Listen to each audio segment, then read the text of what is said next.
Et ici, on est devant la plaque de Zanki Joseph, qui est un héros de la résistance, qui lui, malheureusement, n'est pas revenu.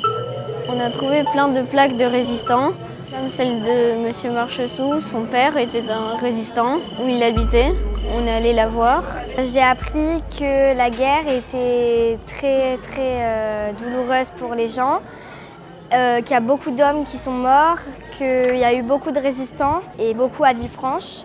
Je pense que le fait de suivre le chemin pas à pas avec M. Marchessou et des anciens, avec les drapeaux, avec toute cette cérémonie, je pense que ça peut les toucher. On verra en classe, le retour en classe. L'association de la Nacre a souhaité rendre hommage aux résistants de la Deuxième Guerre mondiale par un parcours au travers de la vieille ville, où on a inauguré plusieurs plaques sur les grands résistants de la commune de Villefranche avec les enfants des écoles, donc l'école Calderoni, l'école de Saint-Jean et les enfants du collège de Beaulieu.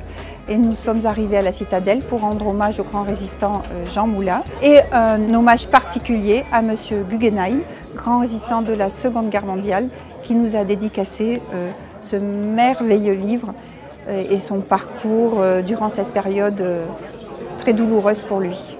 Je crois que c'est très important justement que les élèves, qu'on dépasse un peu les programmes de l'éducation nationale, qui sont super, hein, mais qu'il y ait un lien de proximité, que les élèves touchent du doigt, que cette histoire nationale qu'on leur raconte dans les classes, elle a une réalité dans leur environnement immédiat, qu'elle est là dans leur rue, que souvent d'ailleurs les noms des rues signifient quelque chose. Il y a beaucoup de noms d'anciens résistants dans les rues de Villefranche, de Beaulieu, et c'est important que les élèves aient ce lien entre l'histoire nationale et l'histoire locale. Mais ça nous montre donc la guerre, dans malheureusement son horreur. C'était très compliqué à l'époque. Donc ça nous montre aussi la résistance, qu'il y a des choses qui se sont passées et qu'il ne faut pas oublier, il faut se souvenir de ces gens qui sont battus pour qu'on puisse être libres nous aujourd'hui.